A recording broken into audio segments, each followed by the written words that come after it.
Welcome back to the Roadside Rescue YouTube channel. I'm Ernest, and this afternoon we've got an emergency call out for a vehicle that's not starting and has a check engine light on in a town about 30 minutes away. So we'll run over there and see if we can get it started and figure out what that check engine light's for. Should be hopefully pretty straightforward, something figure outable, and let's do it.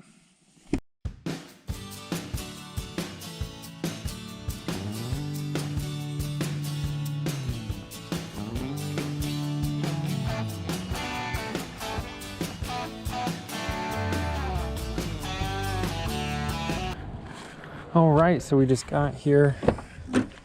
There's the car in question. It showed up on an episode before.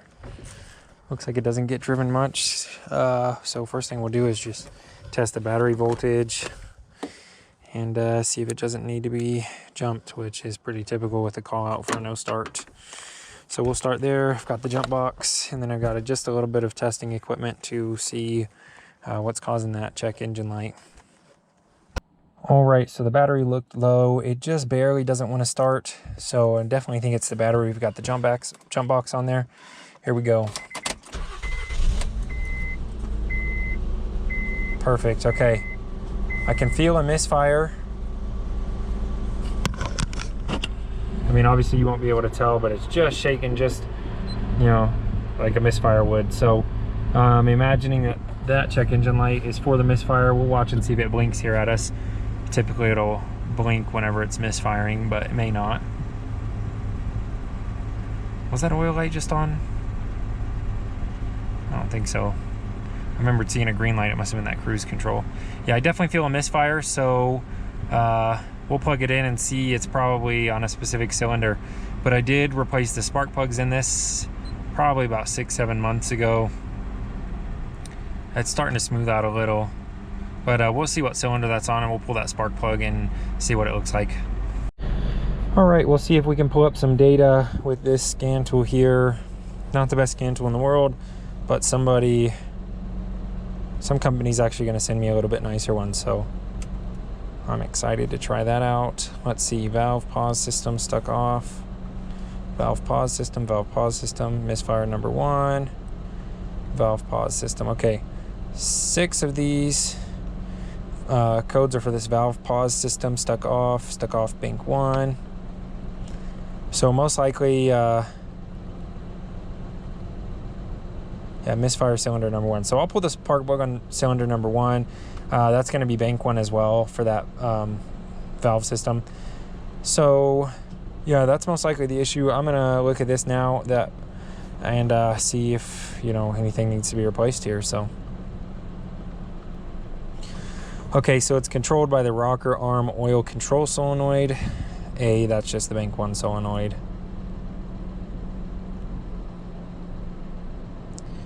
So could be an engine oil issue as well, or short circuit. All right, so we will do a little bit of diagnosing here.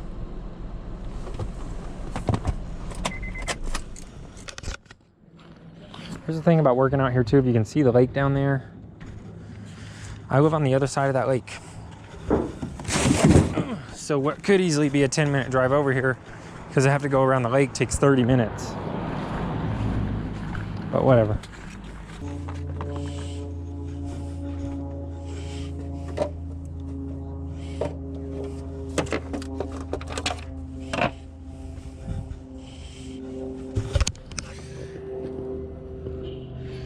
Yeah, cylinder 1's back there anyways. I didn't have to take this cover off. I thought it was on this front side from memory, but I was wrong.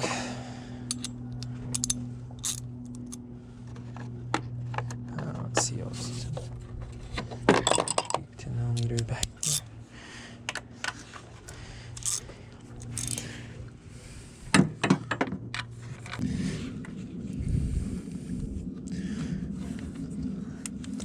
There we go.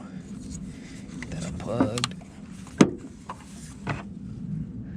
And could be this coil pack as well. So I'm gonna look at that spark plug, and then I'll swap the coil pack back there on 1 and 3. So we'll see if that moves. But we'll go ahead and pull that spark plug out. fabricate another little extension here out of some adapters in that fat extension.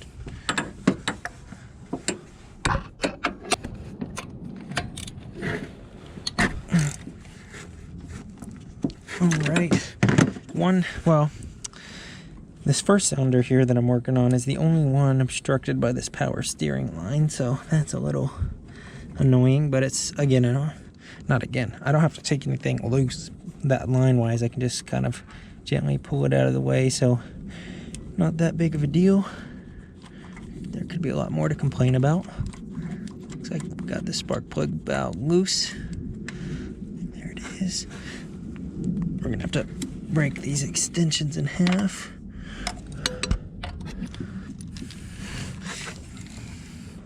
Okay, so I'm not an expert at different colors on spark plugs. That does look a bit burnt, so I think that means it's lean. Correct me if I'm wrong, but I know that is not what it probably should look like. So I'm going to pull that spark plug on number 3 and double check what that one does look like and compare. If it looks the same, we'll switch them and see.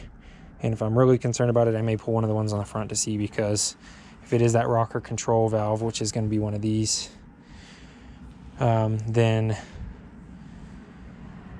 if that's causing the issue, then the spark plugs on the back will be different than the ones on the front. But since it's just a spark plug, since it's just a misfire on cylinder number 1 and not a random, it makes me think that there's probably an issue with the coil or something. So I'll pull that other spark plug just to double check. Well, you know what? I'll pull this one, because all I have to do is switch the coils back there and not pull the spark plug. This one will be easier to pull up here. And you know what? I'll swap the coil with this one, and that'll do it. So we'll switch between 1 and 2. Then you can get a better visual for what's going on here. Hopefully you can see that. I'm just going to take this little nut loose on the front of the coil. Set this in a place I'm not going to lose it. And see, yeah, I do need to disconnect this coil pack. Okay, so that comes out. There's that coil pack. I'm not going to mix these two up, so the one for number 2 is on the right and one for number 1's on the left. Then we'll pull the spark plug and compare.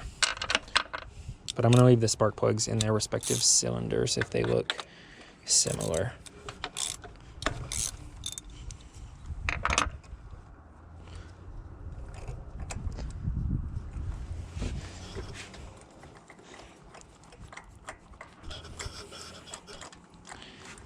All right, here we go.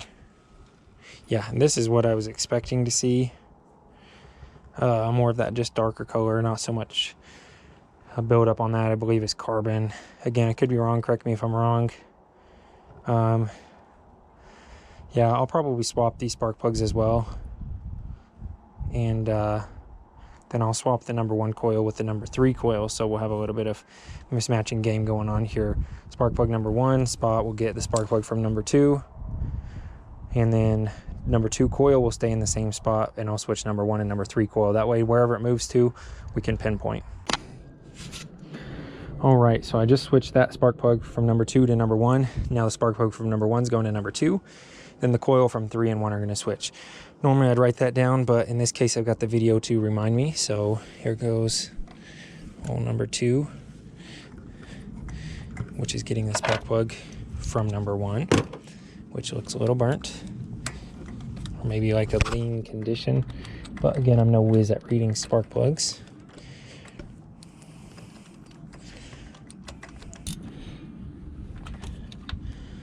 Okay, perfect. We'll take the number 2 coil and put it back on number 2 here. So we're not switching the coil. Make sure it's plugged in well. And it'll get its little nut there. You might not have seen any of that. One day I'll have somebody help me recording video. But not today. Give me a little bit of angle here. There you go. Doesn't have to be mega tight on those. And now we'll switch the number 3 coil with the number 1 coil. And we'll be able to tell where that misfire moves to and from.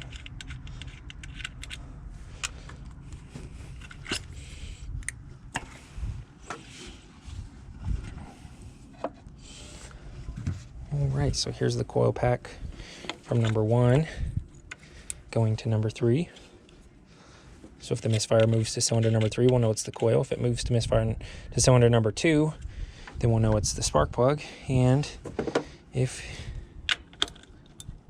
it stays on number 1, then we'll know we've got that rocker arm issue with the oil control valve. So here's the coil from number 3. We'll move it to number 1.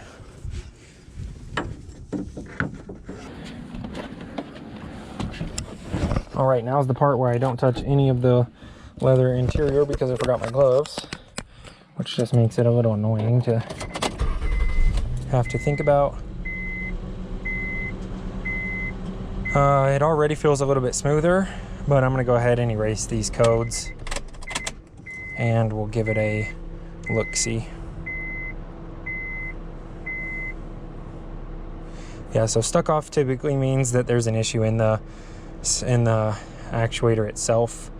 It can be like a short circuit or something, but I've found almost every time it's a problem with the actual actuator valve or whatever.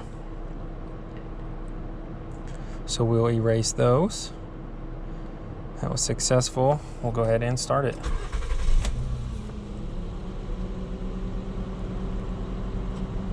Yep, and so that's already right back on. That valve pause system stuck off. Bank 2, okay, so we've got one for bank 2 as well actually, which I didn't look at all of them. So we've got bank 1 and bank 2 off. So that's probably not an actuator, the actual valve itself. It's probably something in the signal getting sent to it. So I'll do a little bit of digging around here and see what I figure out.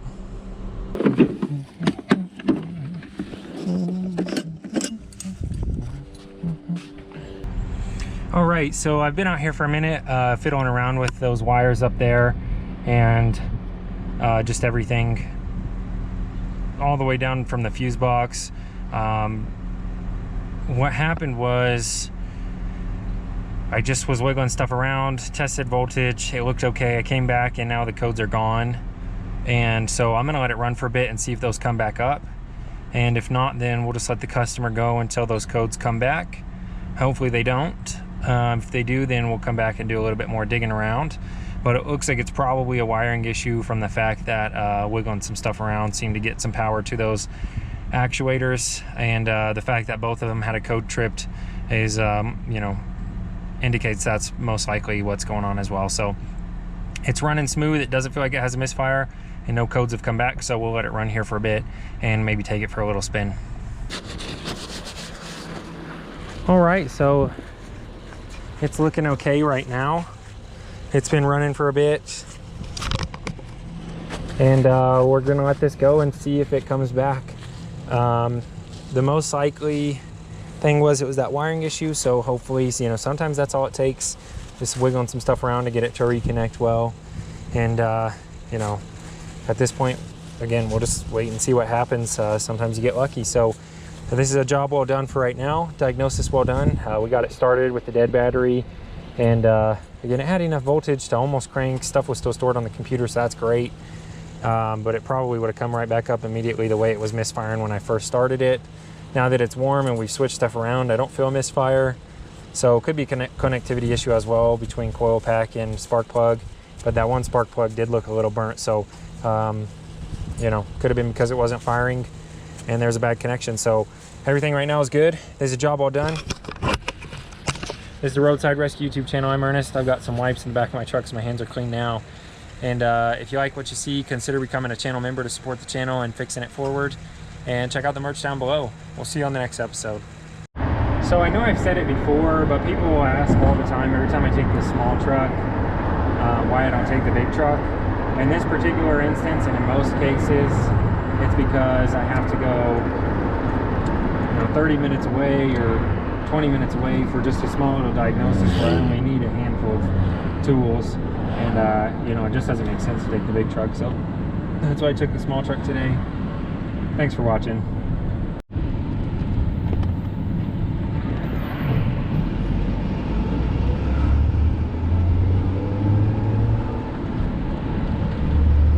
I just tried to get that big ol', I've seen this picture floating around the internet of this Volkswagen Bug. That's like 2 Volkswagen Bugs welded together on top of a big old truck frame.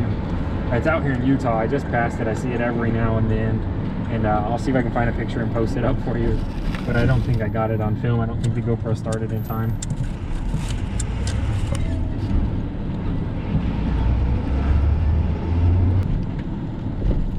There's the big truck hiding out. And here's this Jeep project almost ready to get running in place. Not really moved yet, but maybe we'll get that done tomorrow. So stay tuned, subscribe if you want to catch some of this old Wagoneer Jeep action.